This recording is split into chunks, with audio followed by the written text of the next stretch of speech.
día a todos. ¿Me escuchan bien ahí? Bueno, agradezco los aplausos anticipados porque no sé si voy a recibir aplausos después, entonces por lo menos los tengo al inicio. Agradezco a Cristian, amigo Cristian Iglesias, y a Juan la invitación a tomar parte en esta charla, en esta conferencia en el Centro Piper.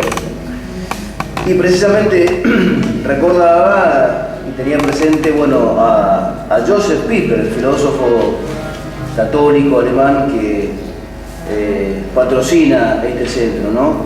Y me acordaba de una anécdota que nos comentaba cuando éramos jóvenes nuestro profesor en Mendoza, don Rubén Calderón Bouchet.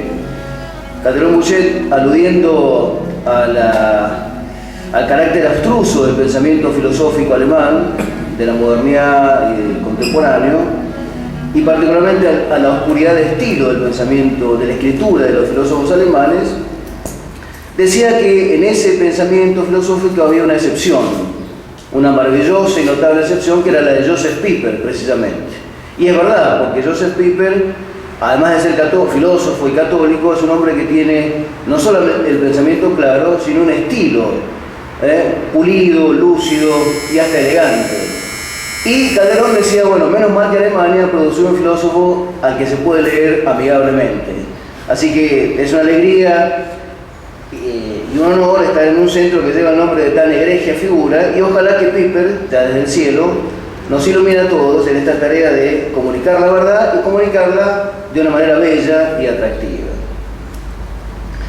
Bien, yendo al tema que nos ocupa, que es el de la comunicación social, las relaciones interpersonales en la aldea global, a mí me gustaría enfocar esta charla, esta presentación en tres aspectos fundamentales. Primero, hacer una reflexión general sobre lo que podemos llamar el valor de los medios de comunicación y del poder que tienen los medios.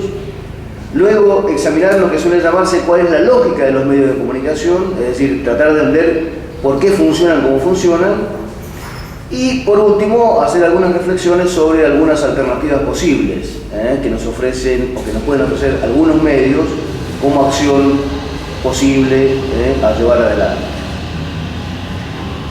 Hace más de 30 años, el maestro Abelardo Pitot, mendocino también, en un vibrante y lúcido ensayo, La Revolución Cultural en la Argentina, declaraba que el cuarto poder, como así suele llamarse a los medios en general, es un poder del que no podemos evadirnos ni siquiera en el refugio hogareño, 30 años más aproximadamente. Jamás ha existido un desafío tan tremendo a la libertad y a la dignidad humanas. En nuestro tiempo no ha surgido ningún modo de control por parte del ciudadano, de las familias, de los agentes naturales de la educación, ninguna manera de participación orgánica y sistemática en esos poderes que tienen los medios. Es el de los medios un poder exclusivo en manos de pocos. Pero lo más relevante en este análisis, y concluyo la referencia a Pitot, es que todo el hombre es influido, es el que es influido por los medios. Su conciencia y su infraconciencia.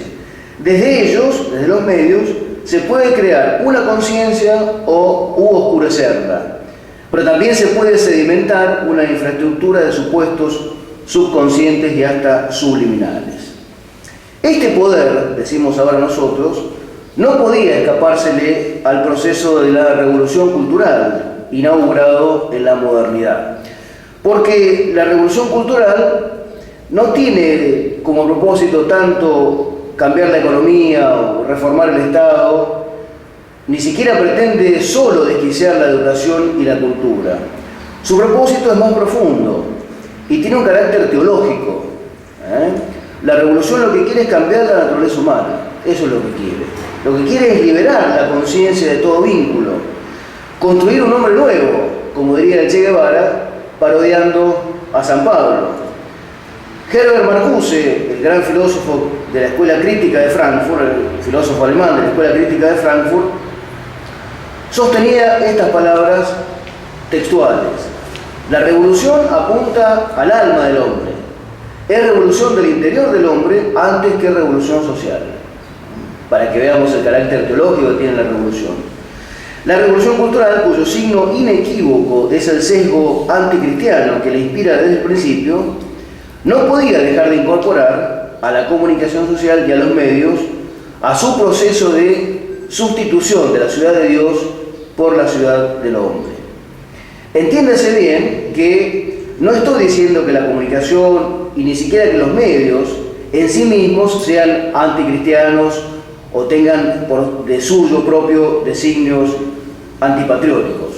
Salvando las debidas condiciones y respetando necesarias distinciones, siempre habrá que saber y recordar que los medios, todos los medios, son una técnica, un maravilloso invento de la técnica moderna, como lo ha proclamado el magisterio de la Iglesia, que como tal medio, ha de estar al servicio del hombre.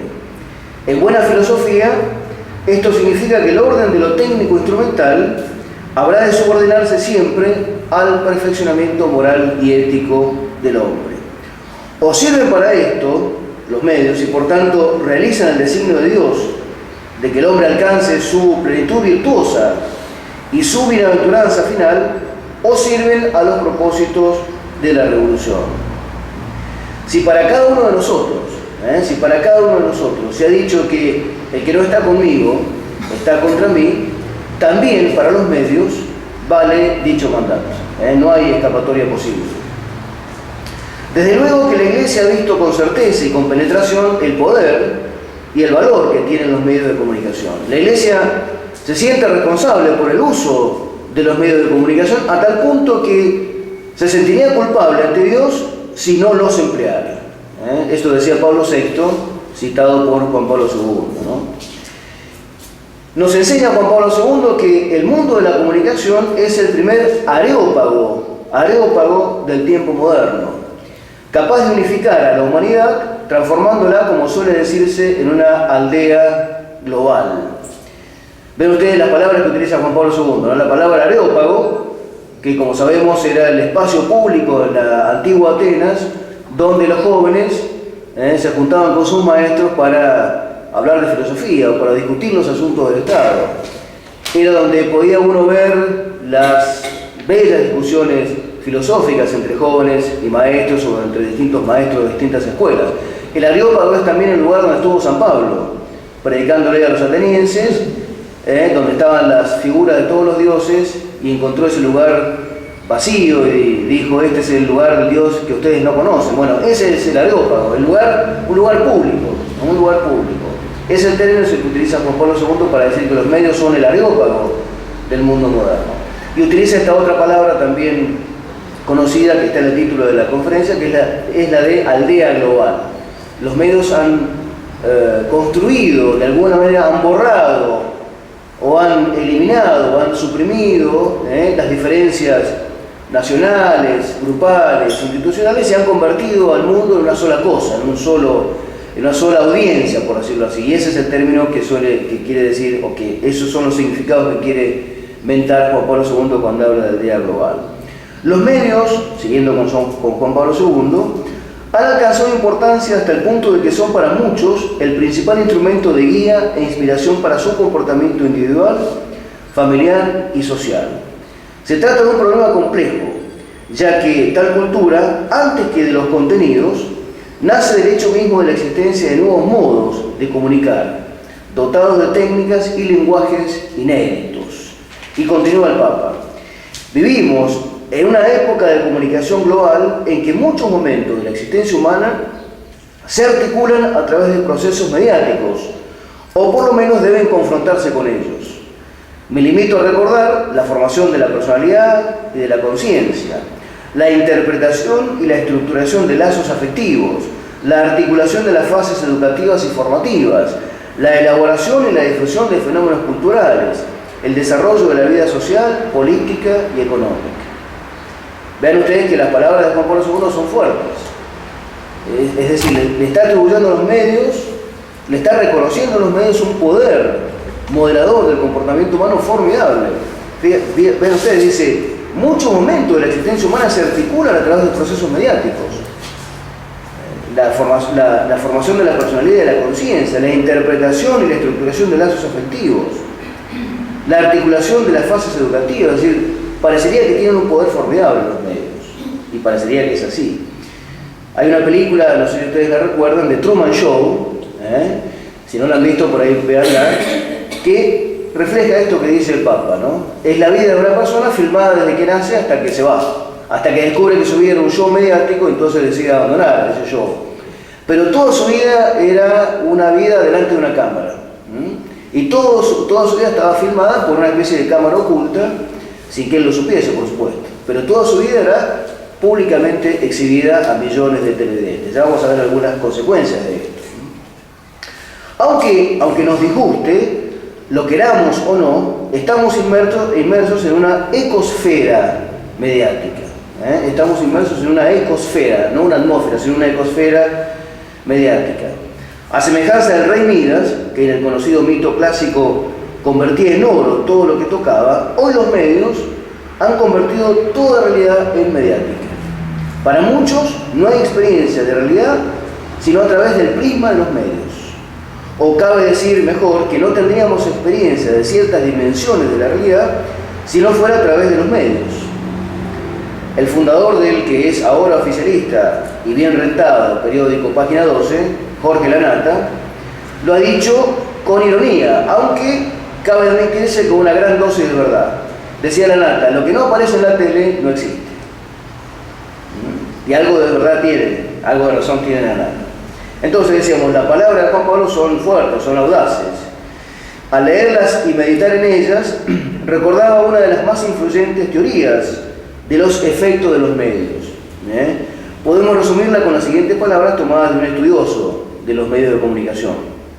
Y cito, como consecuencia de la acción de los periódicos, de la televisión y de los demás medios de información, el público es consciente o ignora, presta atención o descuida, enfatiza o pasa por alto elementos específicos de los escenarios públicos.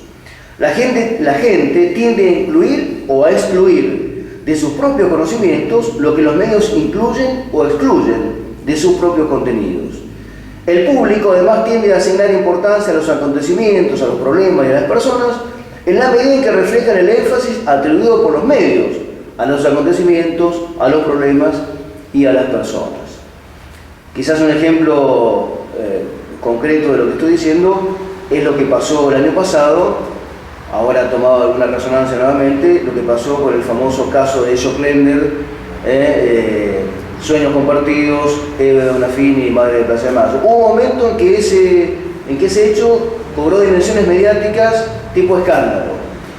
Y quizás habrán advertido que de repente se ocultó todo. Es decir, de repente, mejor dicho, no digo se ocultó todo porque si no estaría suponiendo malas intenciones.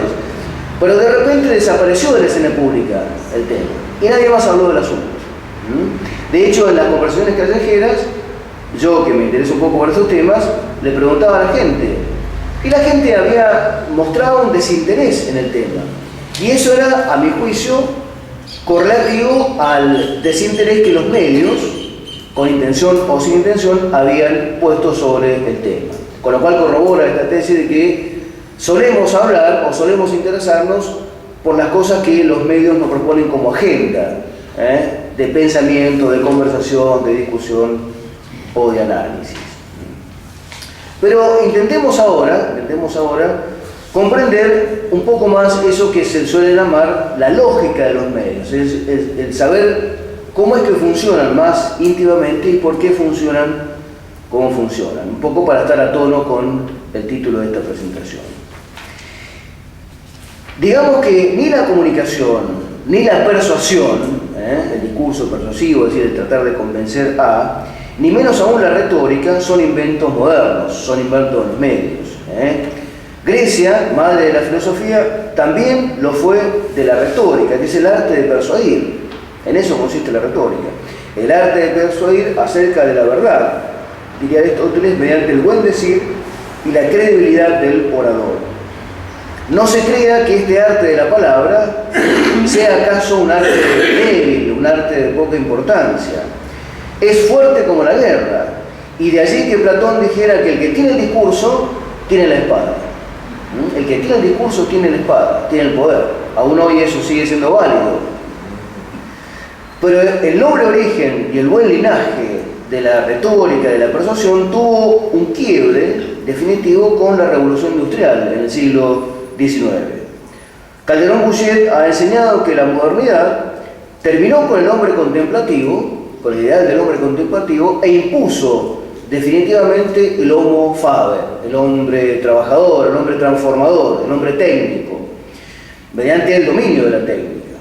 Y el homo faber, realizado plenamente en el burgués, que es el modelo típico del hombre moderno, no es solo el hombre trabajador, es también el hombre consumidor. En efecto, decíamos, con la Revolución Industrial, 1870-1875, surgió el interés y la organización moderna de la persuasión, es decir, la publicidad y la propaganda a escala masiva. La Revolución Industrial inventó las técnicas de producción y fabricación masivas, intensivas, lo que determinó a su vez la producción de un número cada vez mayor de bienes de consumo destinados a públicos masivos. La oferta cada vez mayor de productos y de bienes significó que los objetos se adquiriesen no solo por necesidad, sino también por las exigencias de la producción misma, las exigencias de la moda y de los gustos. No obstante ello, los consumidores no siempre compraban o adquirían los bienes producidos. Muchas razones podrían aducirse para explicar esta conducta remisa al consumo. La lógica de la producción a gran escala hizo que fabricantes y productores recurriesen cada vez más, con más fuerza, a la venta y a la comercialización para persuadir a adultos, a mujeres, a jóvenes, a niños, a ancianos, en fin, a todo tipo de público, a adquirir esos productos a escala masiva. Ahora, ¿cómo lograr mayor penetración, mayor alcance de venta y de comercialización? La respuesta es muy sencilla, mediante la comunicación propagandística y publicitaria. Aquí está el nacimiento de la comunicación moderna. La comunicación moderna no se entiende, tal como la hoy la conocemos, no se entiende si no entendemos esta pequeña historia. La lógica del mercado y la de la producción capitalista en serie han creado esta forma de comunicación persuasiva, más o menos perversa, por la cual se crea la necesidad, con el propósito de vender, obligando hacia el consumo cada vez más compulsivo. Cada uno de los medios de comunicación de masas puede explicar su origen bajo esta suerte de padrinazgo mal avenido. Y no crean ustedes que las técnicas de la comunicación persuasiva publicitaria y el aparato de la propaganda se idearon o se emplearon solo para vender bienes de consumo. También se venden hoy candidatos políticos, como bien sabemos y como bien lo padecemos. También hoy se venden candidatos políticos, programas partidarios y hasta se venden ideas e ideologías. También la política ha adoptado claramente las estrategias del marketing comercial.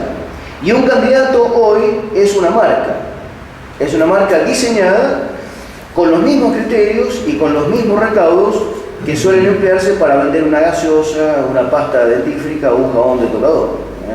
Es exactamente lo mismo, o muy parecido, digamos.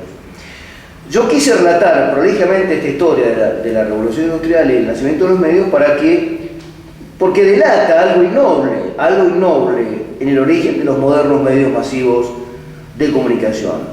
Han jugado estos medios el juego del dinero y del gran capital, por decirlo así. Y esta subordinación de los medios y de la prensa originalmente y de la persuasión en general a las categorías intelectuales y productivas de la burguesía, esta subordinación, es la media verdad que ha visto la izquierda. La izquierda le ha reprochado esto a los medios, por eso siempre la izquierda, hasta que descubrió el buen negocio de los medios, era muy crítica de los medios, porque veía con cierta claridad esta subordinación de los medios al gran dinero. Es la media verdad que ha visto la llamada teoría crítica de los medios, cuyo autor, uno de sus autores más importantes, Marcuse, de la Escuela de Frankfurt, cité anteriormente. Marcuse y Adorno, que son los dos grandes autores de esta escuela, acuñaron el término industria cultural. El término industria cultural para señalar que el beneficio, que la renta, que lo productivo, ha conquistado el poder máximo sobre la cultura y en la cultura. O, lo que es lo mismo decir, los productos culturales son perfectamente funcionales a la lógica de todo el sistema productivo.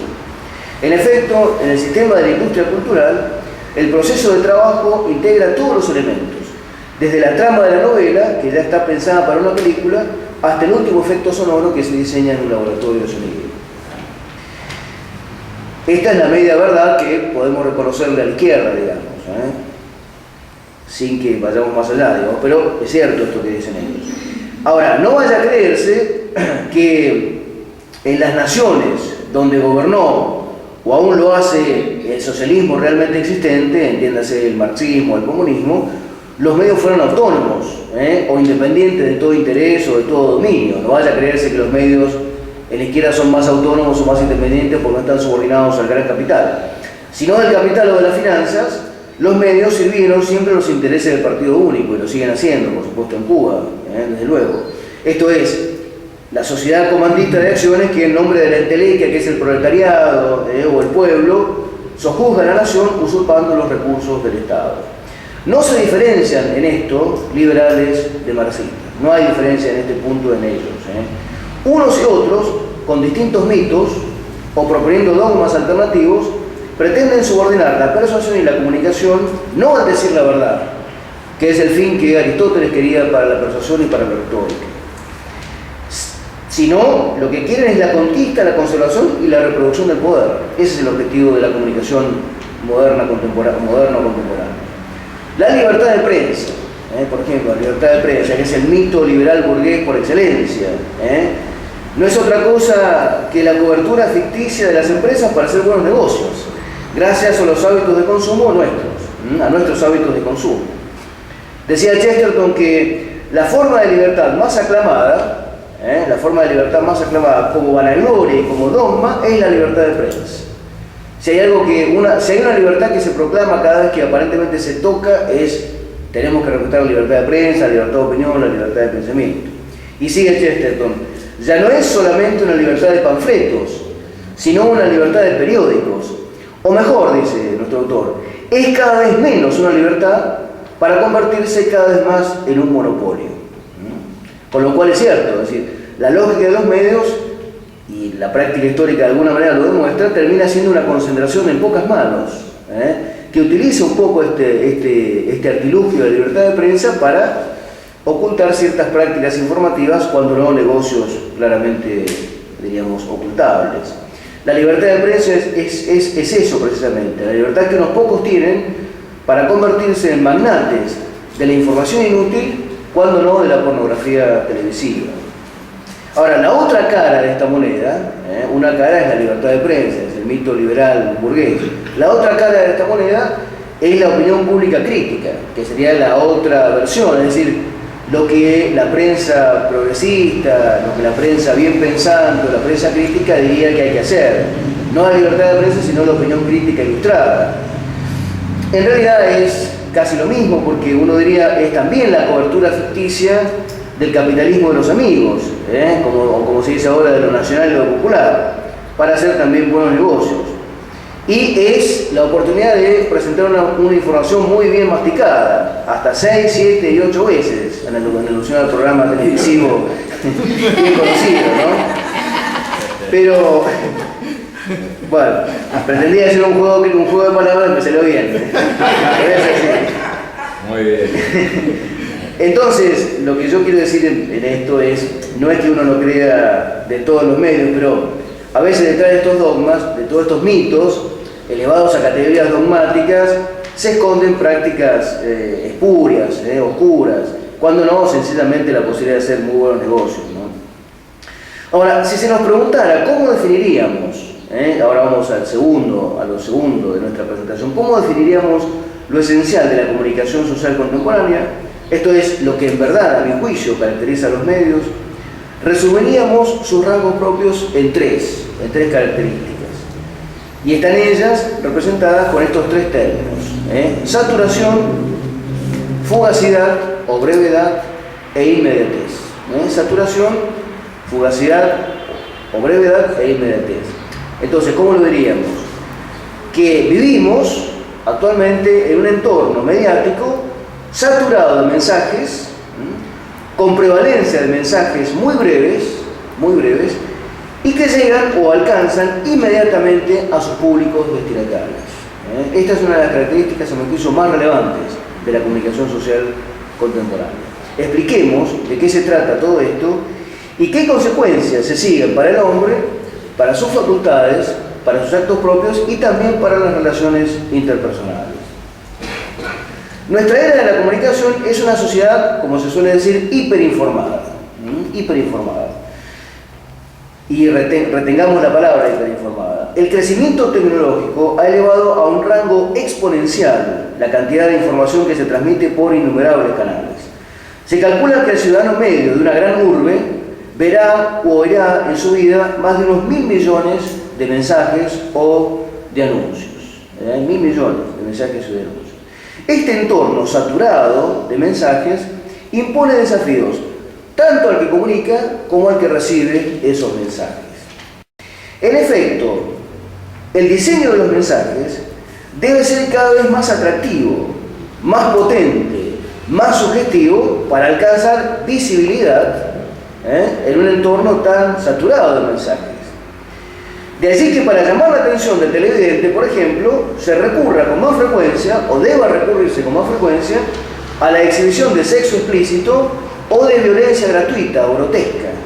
No solo en los formatos de ficción, las novelas, sino también en las publicidades comerciales y aún en los programas informativos o noticieros, que son los formatos serios, los formatos informativos. Entonces, lo que quiero decir es que un comunicador, para que su mensaje llegue, debe penetrar esa selva de mensajes en la que uno vive como destinatario, pero para hacerlo debe apelar a una atención que está consumida entre otras alternativas posibles. Y para hacerlo lo que yo tengo que hacer es llamar la atención más que otros. Y de ahí entonces el recurso psicológico de apelar a estos golpes bajos, por decirlo así, al apetito concupiscible del hombre para solicitar su atención. Fíjense que no es tanto, o no es solo una razón ético-moral la que uno podría advertir en el uso de por qué hay tanto sexo, uno dice, por qué hay tanta erotización o cada vez más erotización en los mensajes, en los contenidos, en los formatos televisivos, o por qué la violencia se presenta con más visibilidad. La razón psicológica es esta, es para alcanzar visibilidad, es para lograr llamar la atención, es producir un golpe de efecto que capture la atención, aunque sea por unos segundos, y yo pueda tener un televidente que preste atención a lo que yo quiero decirle, a lo que yo comunicador quiero decir. Estoy hablando en términos generales, de lo que hacen en general los medios. Por su parte, esto en cuanto al comunicador, por su parte el destinatario, o sea nosotros, estamos tan atiborrados de mensajes que nos resulta extremadamente difícil aplicar la energía intelectual necesaria para decodificar, es decir, para entender los contenidos y los supuestos presentes en dicha información. Entonces, la saturación provoca dos efectos perversos, diríamos. Primero, la necesidad de diseñar y emitir comunicaciones de alto impacto perceptivo emocional. Y la segunda es la dificultad que tenemos los destinatarios de leer dentro. La palabra intus legere, latina, tiene esa etimología, es decir, leer dentro de las cosas. Eso quiere decir inteligencia, la capacidad de leer dentro de las cosas. Justamente se nos hace difícil esta capacidad de penetrar con nuestra inteligencia tamaña cantidad informativa visual con posibilidades reales de emitir un juicio recto sobre los contenidos recibidos. A menudo, la decisión de transmitir o no una noticia en los medios depende de la existencia de imágenes bien tomadas y atrayentes. Eso me lo han confesado muchos productores televisivos. La decisión de ¿comunicamos esta noticia o no? Y a ver qué imágenes tenemos. Y depende de la calidad y del impacto de las imágenes, la decisión de transmitir una noticia. Se entiende, por lo tanto, cómo a partir de esta premisa, que poco o nada tiene que ver con la información verdad, pueden incorporarse estrategias de manipulación más o menos graves. Observa el estudioso de los medios Gianfranco Bettettini que, cito, hay disponible más información sobre una mayor cantidad de hechos. Pero el resultado para cada ciudadano medio, que somos nosotros, no parece ser una mejor información, considerada como una mejor comprensión intelectual del mundo, de sus aspectos y de lo que en él sucede. junto a los mayores detalles sobre una serie de situaciones, todavía se dan muchos fenómenos de construcción de significados distorsionados, construcciones de realidades artificiales y construcciones de personajes fundamentalmente virtuales. En suma, diríamos nosotros ahora, el diagnóstico, hablando de saturación, es el de la hiperinformación. Ahora, con todo, esa hiperinformación no es sino información inútil. ¿Cuánta información inútil existe en los medios? Demasiada. Es decir, estamos hiperinformados, pero de información que en buena parte podemos considerar claramente inútil, que hoy es y mañana no, por supuesto. Por lo tanto, si es información inútil, podemos decir con toda razón que es desinformación. Al no ser información, ¿verdad?, es desinformación. Es decir, se nos está sustrayendo el conocimiento necesario de aquellas cosas que deberían ser y que deberían ser emitidas con un juicio recto. Y esta desinformación buscada y intentada a veces por los medios suele estar instrumentada a través de estas tres estrategias que decíamos de este autor. Distorsión de la realidad, artificiosidad y virtualidad, como sinónimos de lo falso, de lo irrelevante y de lo etéreo, como equivalente de lo que solo existe en las pantallas. Si uno toma cualquier noticiero de la mañana, que eso acá en Mar del Plata supongo que es lo mismo, pero si uno toma cualquier noticiero de la mañana, uno puede ver que en una hora de transmisión, no digo que no se pasen cosas que suceden, digamos, pero son cosas irrelevantes, es decir, son el menú del día que no tiene quizás nada que ver o tiene pocas cosas que ver con lo que realmente a un ciudadano medio puede interesarle. Algún productor televisivo, algún productor me podría decir, bueno, pero para eso hay otros formatos televisivos que son los programas de opinión, donde se discuten temas a fondo. Bueno, pero lo cierto es que los noticieros, hablando de eso en particular, están para eso también. Están supuestamente para informar. Pero lo que uno ve es un atiborramiento hay un atascamiento en tal carretera, una mujer fue golpeada, además de la truculencia de las noticias, es el carácter tan superficial, tan vano y tan inmediato que tiene la información. Entonces uno puede pasar 1 hora y cuarto viendo un programa en la mañana y solamente se va a enterar en Buenos Aires, que no es poca cosa en los tiempos que corren, que los subtes no andan y que la temperatura va a ser de 12 grados y que probablemente haya lluvias en el día. Esa es toda la información verdadera que uno puede obtener de 1 hora y media de información noticiosa. Esto es lo que quiere decir Bettetini cuando habla de distorsión de la realidad, de construcciones de significaciones absurdas o inútiles, o de personajes sencillamente, virtuales. El riesgo mayor aquí no es solo la ideología política del medio, aquí no se trata de si son de izquierda o no, si son socialistas, liberales, no es solo eso, cuanto esta suerte de deformación profesional, seria, no ya de un solo medio, sino de todos los medios. ¿Y cuál es esta deformación? Consiste en eso que algunos autores llaman la espectacularización de la realidad. La espectacularización, es decir, la realidad adquiere las características que tiene la televisión, es decir, toda la televisión es espectacular, es así, polvorio, fiesta, joda, por decirlo así. Bueno, esa lógica de espectacularización que tiene el mundo del espectáculo se transfiere como forma o como práctica informativa habitual a la realidad. Por eso es que también decíamos nosotros, ustedes deben ver que no hay noticiero alguno donde no haya por lo menos el relato de 3 muertes, 2 asesinatos, 2 violaciones. Ustedes dirán, bueno, por eso pasa, profesor. Sí, pero está sobredimensionado en los medios. Está sobredimensionado en los medios. ¿Por qué? Porque es noticiable. Ahora, no se trata solo de una estética, sino también de una decisión ética la que aquí se juega en los medios, desde luego. El carácter extremo que suele tener esta tendencia a la hiperinformación o la saturación hace que tanto los medios cuanto los públicos valoren cada vez menos los argumentos serios y relevantes y orienten la atención cada vez más hacia un tipo de información que carece de relevancia por completo y que a su vez ocupa cada vez más espacio y tiempo. Y esto solo en razón de que ofrece mayores garantías de noticiabilidad. Este es un término muy usado en los medios y en los productores y en los editores, el hecho de que un hecho sea noticiable, es decir, de que pueda convertirse en noticia. Habitualmente un periodista me decía, un poco crítico, me decía que La noticia se caracteriza por exhibir algo que se convierte en noticias, tiene que caracterizarse por exhibir las siguientes notas. Y leo la descripción de este periodista, un poco crítica, desde luego. Tiene que ser curiosa, grotesca, truculenta, cruel, graciosa, extraña, excepcional o paradójica. Si no cumple alguno de estos requisitos, no es noticia. Bien, volvamos a los rasgos de la comunicación contemporánea, las tres notas que habíamos anunciado. En segundo lugar, nuestra era de la persuasión, de la publicidad y de la propaganda no solo está saturada de mensajes, sino que dichos mensajes son fugaces, extremadamente breves y de fuerte orientación visual. Por ejemplo, un anuncio político por televisión no suele durar más que 30 segundos.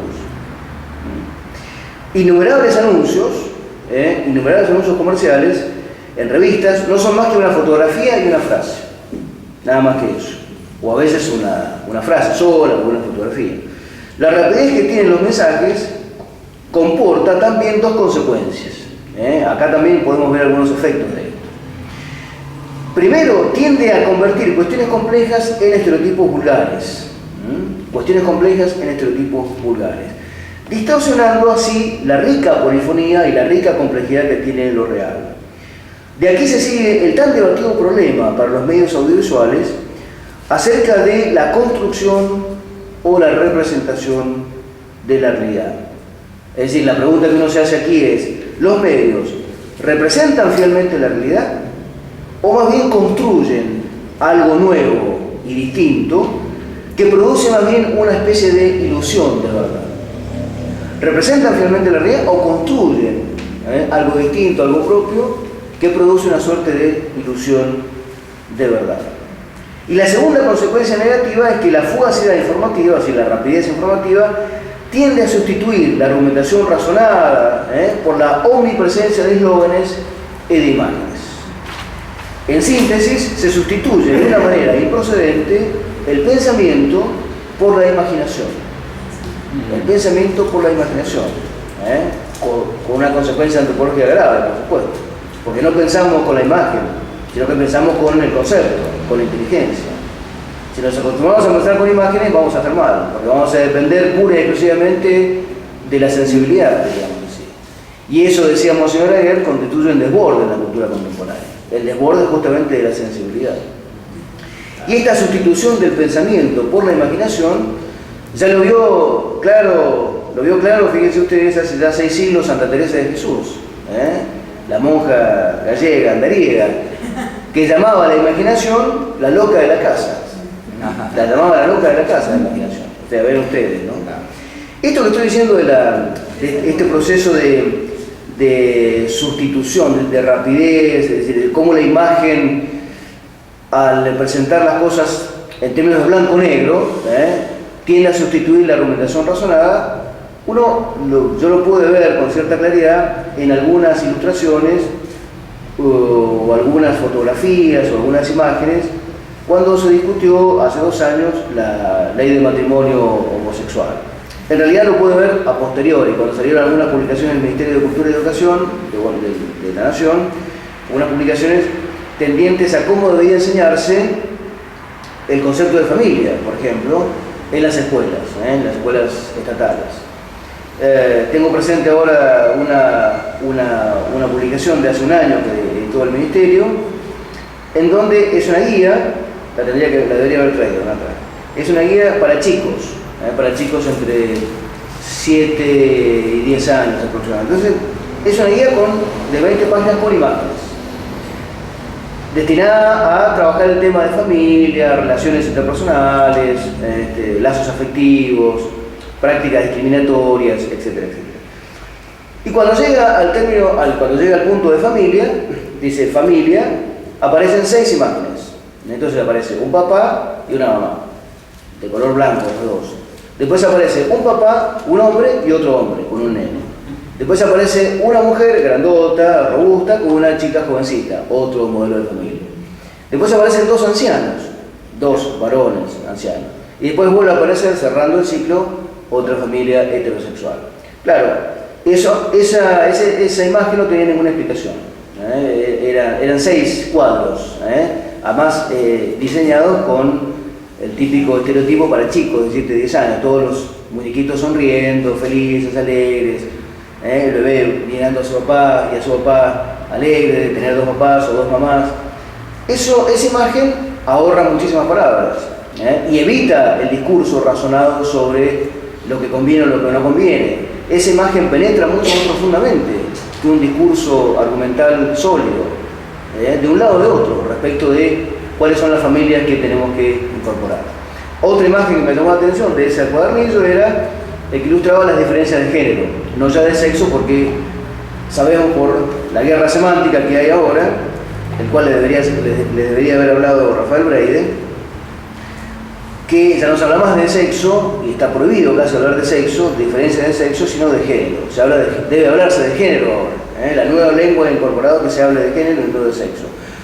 Bueno, la imagen que relataba o que ilustraba la diferencia de sexo era un chico jugando con un varón de unos 10, 12 años, jugando con una nena, que podía ser su hermana, a las muñecas, jugando a las muñequitas. Y una chica endosando una camiseta de fútbol, con una pelota así bien varonilmente puesta sobre sus pies.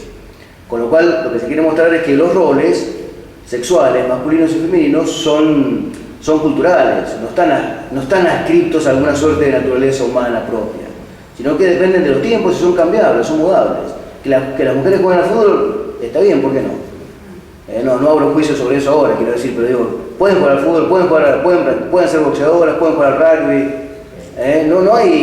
Esto no tiene nada que ver con algo que sea la naturaleza humana. Y eso también es una imagen muy atractiva, muy vistosa, muy bien diseñada, muy bien coloreada.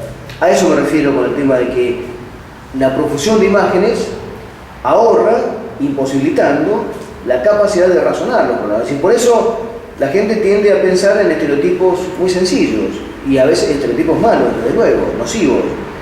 Cuando se discutía la ley del matrimonio, uno de los puntales más importantes era que las personas se amasen, independientemente de la sexualidad que tuviesen, independientemente de la orientación sexual, lo importante es que se amasen. Y ese caballito de batalla era lo que hacía que mucha gente dijese, bueno, pero si se aman, ¿cuál es el problema? Que sea un hombre, una mujer, que sean dos hombres, dos mujeres, que sea un hombre con un perro, que sea una mujer con un caballo, ¿qué problema hay? Todavía no tenemos la zoofilia, pero quizás llegue dentro de algunos años, pero entonces basta que se amen. Y eso es pensar con un estereotipo, con un eslogan. Y es, desde el punto de vista de los medios, acostumbrar a la gente a pensar de esa manera y a hablar de esa manera, ahorra que discutamos sobre los temas, ahorra que hagamos una discusión seria sobre los temas. Y eso es el impacto que a veces suele provocar, buscándolo o no, los medios. Finalmente, la última nota es la inmediatez, la tercera nota de la comunicación actual que habíamos anunciado. La percepción contemporánea es mucho más inmediata hoy. ¿Qué quiere decir inmediata? Noticias e imágenes recorren rapidísimamente el planeta, y lo que está sucediendo en Japón, en Libia, en Egipto, en Nueva Zelanda o en las Olimpiadas es simultáneamente visto en las pantallas de la tele o de internet por millones de personas, cada uno cómodamente sentado en su sofá.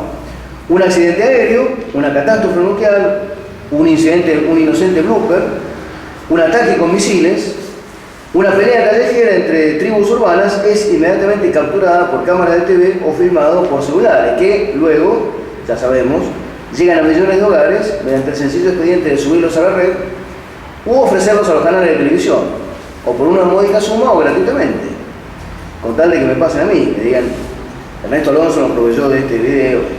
En ocasiones el resultado de estas prácticas puede ser una información oportuna, es decir, porque nos está llegando inmediatamente. Pero a menudo, tratándose de una información tan oportuna, en ocasiones se torna decididamente inoportuna. El grave mal que tiene lugar aquí es la desfiguración de la intimidad personal, aboliendo mediante el recurso a la espectacularización la separación entre la esfera de lo público y de lo privado. En efecto, las cámaras ocultas, por ejemplo, o los programas como Gran Hermano, tenemos presente eso, son la prueba elocuente de esta invasión indebida de la intimidad y de la publicidad grotesca de la intimidad. Este incremento hipertrofiado de la inmediatez y de la rapidez recuerdan aquello que decía el escritor norteamericano Mark Twain: Decía Mark Twain que una mentira puede dar media vuelta al mundo, mientras la verdad se está poniendo todavía los cordones o los zapatos. Bien, ¿a qué quiero aludir con esto de la abolición de la diferencia entre lo íntimo y lo privado, entre lo íntimo y lo público, entre lo privado y lo público? Bueno, justamente lo que está teniendo lugar ahora por este efecto de la inmediatez y el hecho de que todo hay que filmarlo a través de las cámaras ocultas y esas cosas, o estos programas como Gran Hermano y otras técnicas, es eso, es globalizar la intimidad. Que no haya más intimidad, o sea, no hay más intimidad, todo es público.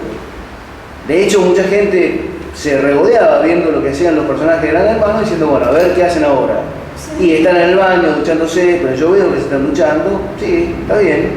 Veo que están haciendo el amor, veo que están haciendo cualquier cosa. Y eso pasa como algo atractivo, interesante, sin cobrar conciencia de que esa violación de la intimidad tiene consecuencias antropológicas importantes. Porque justamente lo que se hace es desfigurar la intimidad, es liquidarla, es abolirla. Todo tiene que ser publicitable, todo tiene que ser comunicable. Ese es uno de los aspectos de esto de la globalización de la intimidad. Y por eso es que, decía el Papa, al principio lo citábamos, por eso él habla de esta aldea global. Es uno de los aspectos de la aldea global. El hecho de que todo pueda ser comunicable, publicitable, y sea atractivo, y tenga rating, y si lo subo, me van a, qué sé yo, mucha gente va a decir me gusta, voy a tener 100.000 visitas, o lo que fuere, y eso va a ser atractivo. Pero además hay otra cosa importante, ¿no? Desde el punto de vista político, el control del pensamiento, el control de las conciencias. Eso también es la otra consecuencia importante de esta ruptura de la distinción entre lo público y lo privado, entre lo íntimo y la esfera pública. Nadie debería dejar de leer esa novela de ficción tan importante de George Orwell, de Eric Blair, el autor, el nombre real, 1984. Es una novela de ficción que relata esto que estoy diciendo. Fíjense que Orwell escribió esto en el año 1948, o 1949 aproximadamente. Él tenía presente el Estado socialista, digamos, el Estado stalinista, pero de algún modo anticipaba lo que iba a ser una sociedad controlada por lo que Orwell llamaba la policía del pensamiento. La policía del pensamiento.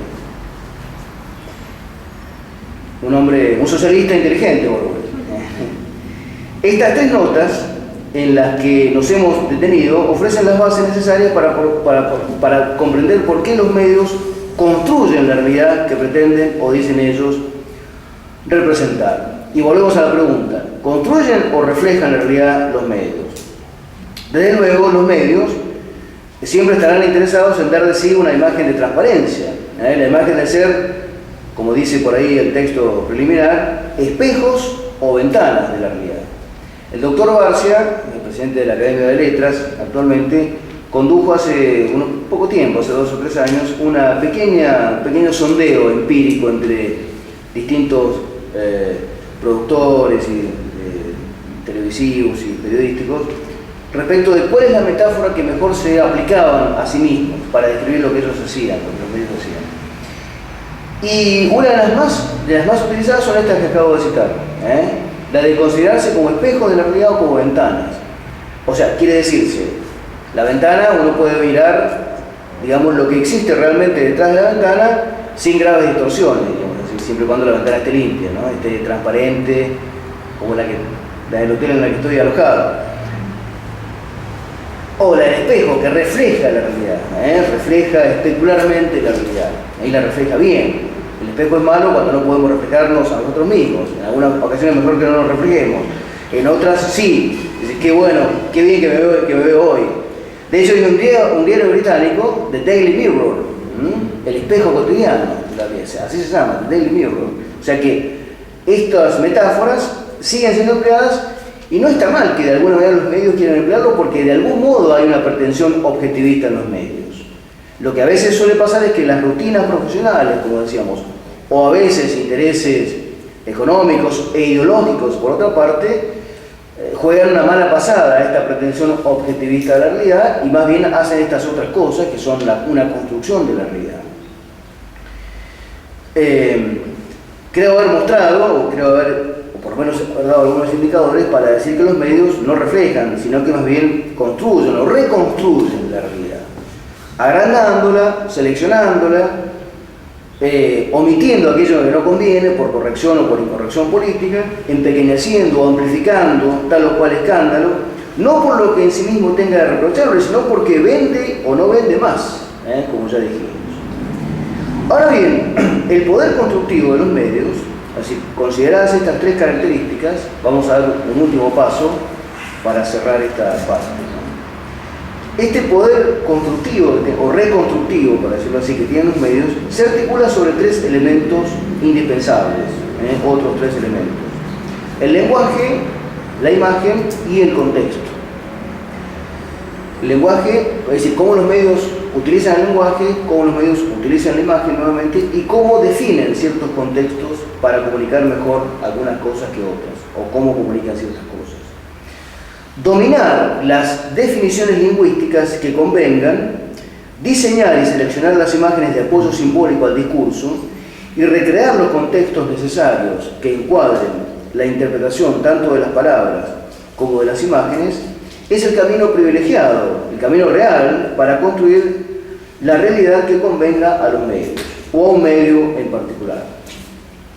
Por ejemplo, los términos fascistas, o facho, nazi, conservador, progresista, plural, pluralismo y otros más, denotan significados precisos que uno hará bien en consultar en los buenos diccionarios académicos o hará bien en recuperar su sentido a partir del buen uso de la lengua. Pero una cosa es la denotación, es decir, la definición del término, una cosa es la definición del término, y otra bien distinta es la connotación del término. La connotación no tiene que ver solamente con la definición lingüística del término, sea etimológica o real esa definición. Más aún, y por el contrario, la connotación suele incorporar elementos imaginativos, emocionales y simbólicos de alta intensidad.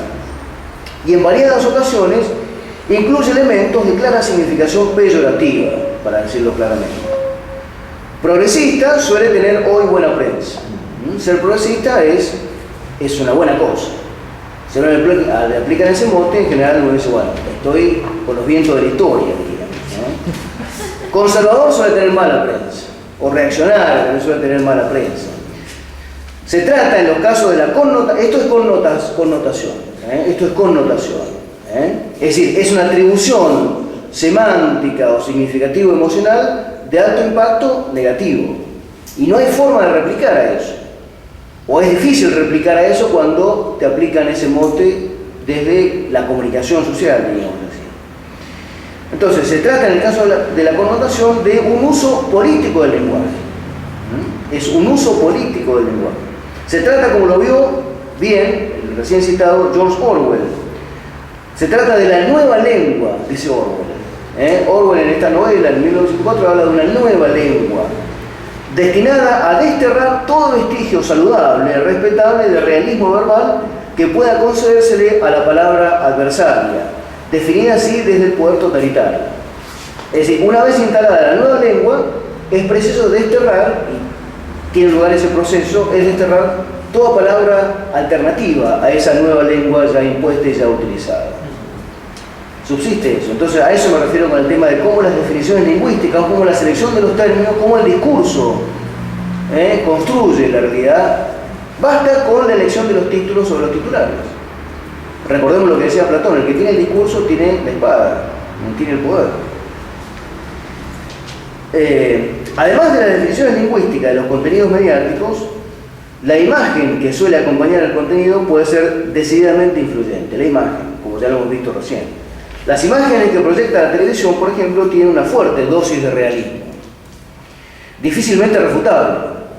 Lo que se ve en la tele es lo que está pasando, y al verlo, el hecho de que un televidente lo vea, de que nosotros lo veamos, porque también somos televidentes, adquiere o tiene por eso un valor de verdad incuestionable.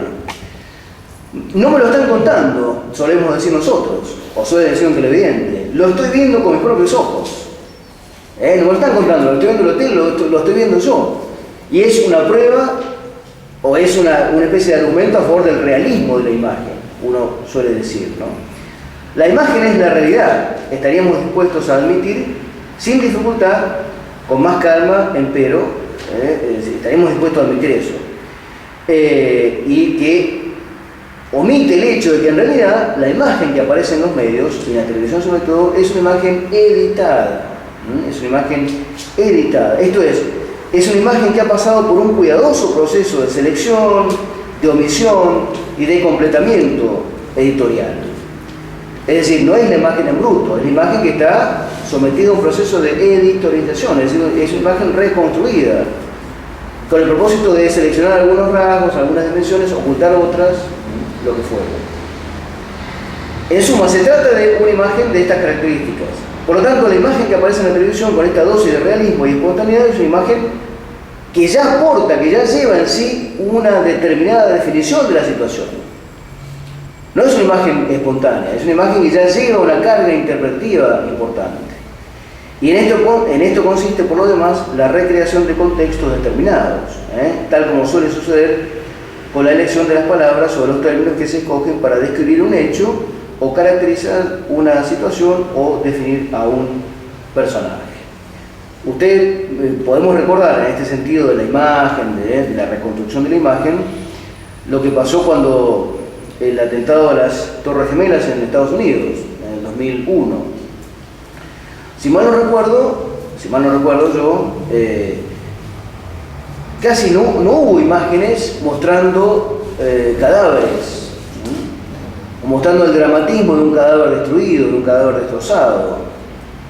Imagínense ustedes cayendo de semejante altura y podría haber tenido lugar. ¿Por qué no tuvo lugar eso? Bueno, porque de alguna manera hubo una responsabilidad de los medios, en acuerdo con el gobierno y en acuerdo también con las academias de periodismo norteamericanos, de que debía haber, y esto con ocasión de la Guerra del Golfo del 1991, de que debe haber una austeridad informativa en la presentación de las imágenes.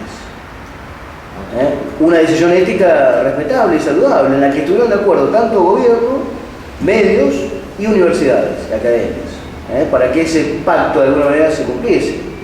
Y que creo que, si mal no recuerdo, lo tengo presente, es una norma de ética periodística o de ética de comunicación. Cosa distinta a lo que suele pasar entre nosotros. Por ejemplo, yo recuerdo el accidente aéreo de 1999 de Lapa, en el aeroparque en Buenos Aires. Al día siguiente no había revista alguna que no apareciese en la tapa un cadáver destrozado, una pierna desgarrada, o a veces, lamentablemente, el clásico periodista de crónica, viendo ahí a una persona victimizada o alguien que lo asiste, ¿y cómo se siente usted en este momento? ¿Cómo me voy a sentir? Es decir, quiero decir, esa forma de reconstruir la realidad, apelando al dramatismo o apelando a la imagen grotesca, dura, cruel, es una forma de definir la situación, es una forma de definir cuál es el contexto en el que yo tengo que interpretar las cosas. Estas consideraciones sobre lenguaje, imagen y contexto, como elementos discursivos que suelen decidir el sentido último del contenido de un mensaje, me recuerdan una lúcida afirmación de aquel gran teórico de los medios de comunicación que fuera el canadiense Marshall McLuhan. McLuhan decía, entre otros, este apotegma, decía, el medio es el mensaje. El medio es el mensaje. Y no lo decía ahora, hace 10 años, con el impacto y la explosión de las nuevas tecnologías, lo decía en la década de 60, cuando todavía no se imaginaba el impacto, la explosión, el estallido que iban a tener en cuanto a sofisticación, a perfección técnica, calidad, la imagen y la sofisticación tecnológica que tenemos ahora. Ya McLuhan en ese momento decía que lo que importa no es tanto el contenido, sino el medio. El medio es el mensaje. Cómo se codifica, cómo se empaqueta, digamos así, la información o la comunicación. Eso es lo que llega. Y McLuhan, por supuesto, tenía en cuenta el hombre, el destinatario contemporáneo de ese mensaje. No tenía en cuenta un lector habitual de la Suma Teológica de Santo Tomás, que son pocos, o no son tantos, digamos. Tenía en cuenta el destinatario común, el que vive en la ciudad, pero no solamente el que vive en la ciudad. Uno puede ir a Tilcara, a Jujuy, y va a ver que consumen de la misma forma los medios que consumimos en las grandes ciudades. No hay diferencias en eso, otra vez volvemos. Se ha aplanado las dimensiones humanas por la comunicación y por las nuevas tecnologías también. Es decir, no es el contenido, sino el medio el que suele decidir la interpretación preferencial que ha de tener un contenido específico. Nosotros católicos, como queramos llamarnos, pero bueno, somos católicos, podríamos estar en desacuerdo con esto. Decimos, no, lo que importa es el contenido, no importa tanto el medio. Y me parece, sin entrar en una polémica, o podemos discutirlo, que no es tan así. Para la cultura contemporánea importa el contenido, pero importa más cómo se lo transmite el contenido. Importa el contenido, pero yo creo que tiene una gran verdad, tiene una gran razón McLuhan en esto, de que el medio es el que suele definir esto grandemente. Bien, es tiempo ya de ir cerrando estas reflexiones, ¿no? Estas consideraciones.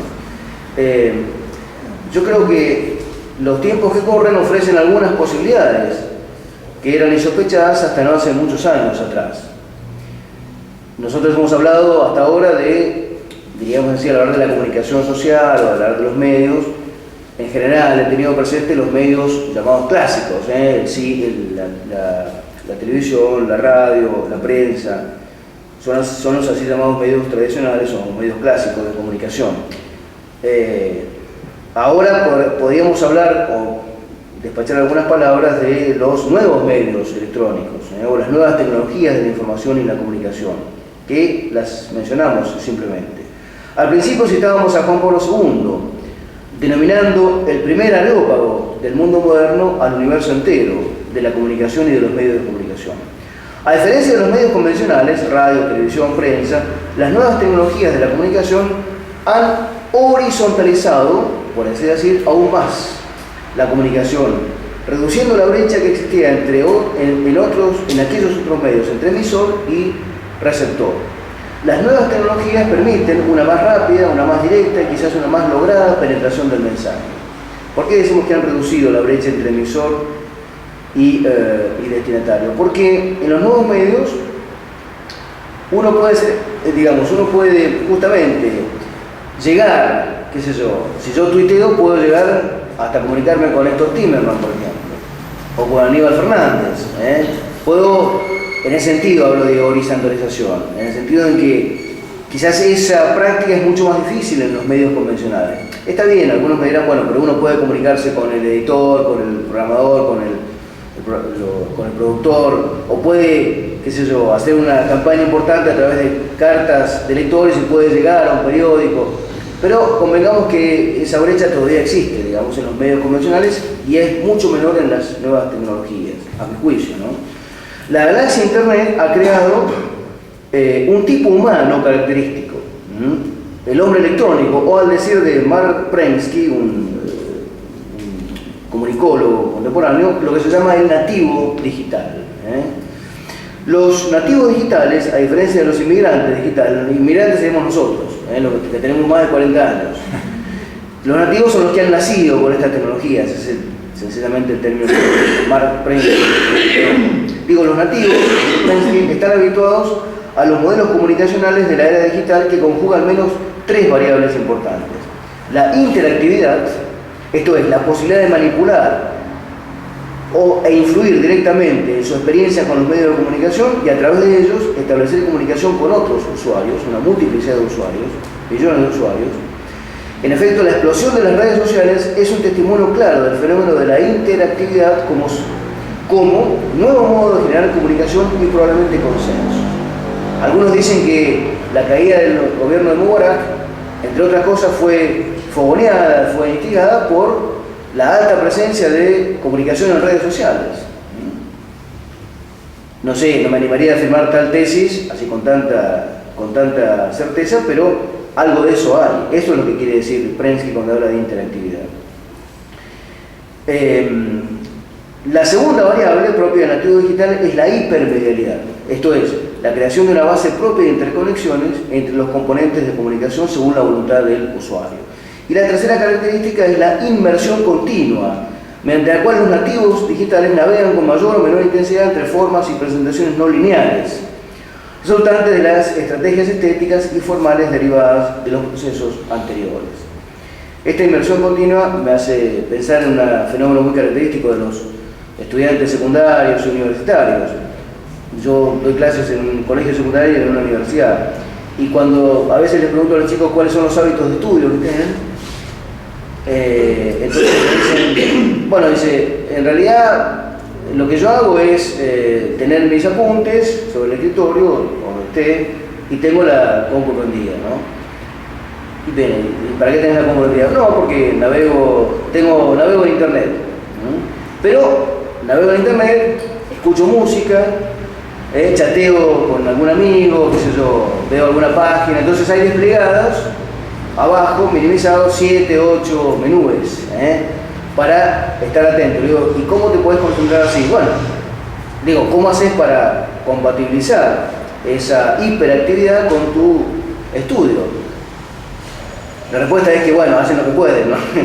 Pero evidentemente a eso es lo que se le llama inmersión, el estar sumergido, estar en permanente contacto, el no poder despegarse, no ya de consultar una cosa y volver al estudio, sino el desplegar simultáneamente 7, 8 posibilidades que me permite Internet. Escuchar música, chatear, ver un video, ver una película, mientras estoy estudiando.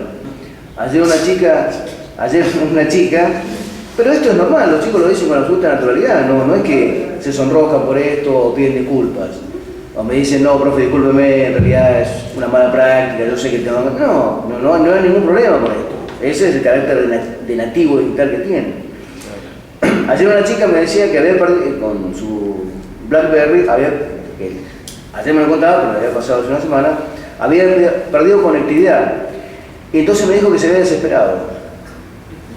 Y le digo, ¿por cuánto tiempo perdiste conectividad? No, 15, 20 minutos. No. Pero me lo dijo así, francamente, ¿no? Ella sí me lo dijo con un cierto sentido de culpa. Y me desesperé, profe. Porque claro, yo no sé usar... Me quería comunicar con mi mamá. Y le digo, ¿era una cosa importante? No, quería saber nada más, comentarle 2 pavadas. Ah, está bien, digo. Y lo que pasa es que yo no sé usar un teléfono público. No, yo metía las monedas pero no sabía qué hacer, entonces todas las monedas caían. Y pregunté que funcionara y me dijeron que sí, que funcionaba. Pero como no sé usar, entonces, bueno, menos mal que a los 20 minutos recuperé conectividad y el alma volvió al cuerpo. Cosas, bueno, esto es ilustraciones para ver este tema de la inmersión, de la hipermedialidad continua. Ahora, esto, acostumbrarnos a esta ecosfera mediática y sobre todo con las nuevas tecnologías, esto exigirá que nos preparemos, cada uno de acuerdo a sus posibilidades, y nos entrenemos específicamente en adquirir eso que llaman algunos autores nuevas competencias comunicativas. Esta formación debe incluir un estudio serio y riguroso que contemple una buena visión del conjunto del impacto de las nuevas tecnologías, de la información y los nuevos medios ejercen sobre las personas y la sociedad. Y hará falta también que sepamos invitar al diálogo y a la comunicación y a la comunión responsable y seria, evitando un estilo de comunicación susceptible de sugerir la dominación, la manipulación o el provecho personal. Son palabras estas del Pontificio Consejo para las Comunicaciones Sociales. También nos alecciona en este sentido nuestro querido padre Castellani, ¿no? Padre Castellani decía lo siguiente: en todo lo que es católico, el fracaso más peligroso es caer en la falta de honradez y de verdad. En todo lo que es católico, es decir, como diciendo, primero seamos honestos, veraces y serios, y después seamos católicos. Pero primero seamos honestos y serios, porque de nada nos vale ser católicos si no somos honestos, ni somos serios, ni somos competentes. Somos chapuceros, diríamos nosotros. Entonces, estas competencias comunicativas no nos han de faltar. Al decir del doctor Barcia, hemos de convertirnos en lectores inteligentes de los medios, usando el adjetivo en su estricto sentido etimológico que ya dijimos, intus legere, es decir, leer dentro. Eso es ser inteligente, leer dentro de las cosas. El que lee adentro permite o hace que su lectura penetre en la realidad, rompiendo la costra de las apariencias, rompiendo la costra de las apariencias, en ocasiones engañosas o falsas. Lectores inteligentes, pero también, y desde luego, emisores inteligentes. Lectores y emisores inteligentes, es decir, que ayudemos a nuestros compatriotas a leer dentro de la realidad. La intención que ha de animarnos es que los destinatarios de nuestros mensajes adviertan que ningún mensaje que transmiten los medios es indiferente, es puramente neutral. Todo mensaje tiene una intencionalidad que no se exhibe desde su superficie, como tuvimos ocasión de examinar hace un rato cuando hablamos de lenguaje, imagen y contexto. De allí entonces lo de leer dentro, superando las apariencias, perforando lo cortical, buceando en las intenciones y en las interpretaciones posibles. Esta es la competencia comunicativa que estamos llamados a cultivar con intensidad creciente dependiendo de nuestras posibilidades.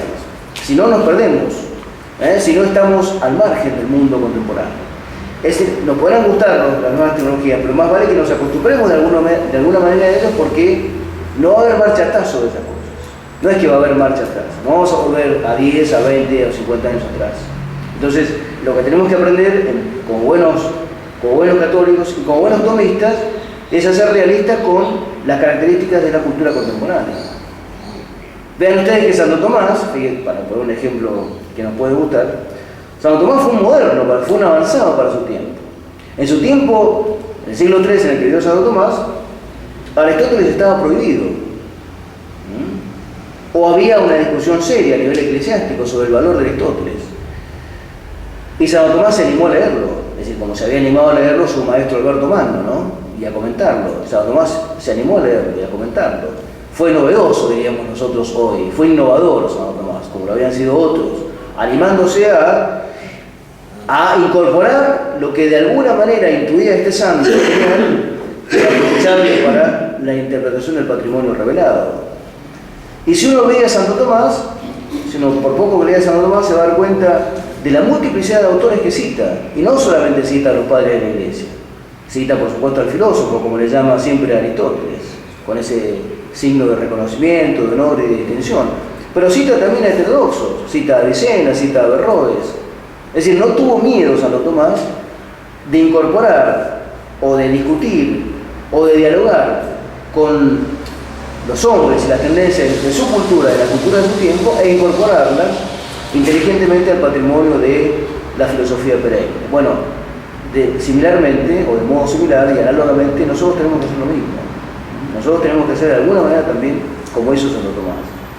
Un segundo aspecto complementario del anterior en la formación de competencias comunicativas es el dominio de la lengua, el dominio de la palabra, pero sobre todo el dominio de los lenguajes mediáticos. También aquí nos ilustra el doctor Barcia diciendo que debemos hablar del uso y dominio de la lengua hablada o escrita en los diversos medios. Y no confundir el vocablo lengua, reservado para el campo lingüístico específico, la lengua castellana, la lengua española, con lenguaje, que aplicamos a las formas a veces muy complejas de comunicación de los medios. Digamos pues que los lenguajes mediáticos en general son lengua y algo más. La radio tiene su lenguaje, la televisión tiene su lenguaje también, el cine y la prensa, desde luego, también tienen los suyos. Lengua escrita e imágenes constituyen el lenguaje del periódico. Fotografías, gráficos, dibujos, tiras cómicas, más el uso específico de estos elementos suelen decidir la interpretación del significado de un mensaje. En efecto, el lenguaje del medio periodístico puede sugerir lo contrario de lo que el discurso lingüístico declara, dependiendo, por ejemplo, del valor de posición del escrito, la página en la que se edita, dependiendo también de la composición de fotos con el texto, de la habilidad de la titulación, como el ejemplo que veíamos recién, y de eso también depende la interpretación del mensaje. Las que acabo de mencionar son las formas propias del lenguaje periodístico, que pueden ponerse sobre el discurso de la lengua sugiriendo o promoviendo significados o sentidos específicos, en ocasiones ocultos a simple vista. Es lo que suele llamarse, lo que está diciendo Barcia, lo que suele llamarse la retórica del medio, la retórica del medio, de cada medio en particular, como vía privilegiada de convencimiento o seducción del receptor. Y esa retórica funciona casi siempre en relación con la intencionalidad del emisor. Hacia ese centro es donde debemos apuntar para asistir en la verdad y con la verdad a todos nuestros destinatarios. Y por último, será parte de nuestra formación en disciplinas comunicativas la creación y consolidación de un público propio, mediante los medios alternativos, no convencionales. ¿Qué es lo que está haciendo el Centro Piper? Miren, les cuento un ejemplo para que Cristian se ponga contento. Con ocasión de esta visita nuestra a Mar del Plata, me llegaron preguntas de muchos amigos, o de unos cuantos amigos dispersos que tengo en el país, diciéndome que se habían enterado que yo venía a Mar del Plata, no por mí, sino por el Centro Piper. Con lo cual es evidente que el centro VIP llega a Mendoza, llega a Río Negro, llega a Salta. 3 o 4 amigos me preguntaron: che, Ernesto, qué bueno, vas a Mar Plata, comprar alfajores, andar a la playa. Todos estaban interesados en esas cosas, menos en que yo venía al centro VIP. Pero quiero decir, todos se enteraron. Se dan cuenta del poder de alcance que tienen los medios, estos medios. Y yo veo cuán activos son en el centro people en el uso de blogs, sitios, enlaces. Tengo ya la casilla de correos sobreabundantemente llena de cosas que me llegan del centro people. Pero eso es bueno porque eso es la creación de un público. Eso es la creación de un público. Algunos han dicho que quizás leer una revista por internet va a tener más visitas, por supuesto. Pero suele decirse también que ese público, va a tener más visitas que si uno la vende en formato impreso en un kiosco. Es probable que sea así, seguramente será así. También se dice que el público digital es un público menos fiel, que salpica, visita, va, postea y nada más. Bueno, yo creo que ese es el desafío que tienen las nuevas tecnologías. ¿Cuál es? El de fidelizar a sus públicos, el de fidelizarlos, hacerlos fieles. Es verdad que los nativos digitales son un público frágil, fragmentario, volátil y por naturaleza disperso, por la naturaleza de estas tecnologías. Y costará esfuerzo fidelizar a un público así. Suele ganarse en cantidad, aunque se pierda fidelidad y lealtad al mensaje del emisor, pero eso exigirá de nosotros paciencia, constancia, tenacidad y buena competencia comunicativa. Recordando eso que decía McLuhan, recordemos siempre, el contenido, pero el medio es el mensaje. El medio, cómo transmitimos las cosas, es lo que hará que este público joven de la generación 2.0, o como se dice ahora 3.0, gane en fidelidad a nuestro propósito. Y concluyo con Juan Pablo II, no tengamos miedo a las nuevas tecnologías, nos dice Juan Pablo II, no tengamos miedo a las nuevas tecnologías, ya que están entre las cosas maravillosas que Dios ha puesto a nuestra disposición para descubrir, usar, dar a conocer la verdad. Y tampoco decaiga nuestro ánimo en este combate diario por la restauración cristiana de nuestra patria, porque en realidad nuestra alegría y nuestra fortaleza son las armas necesarias para que hagamos bella y fuerte esta misión de ser testigos de la verdad.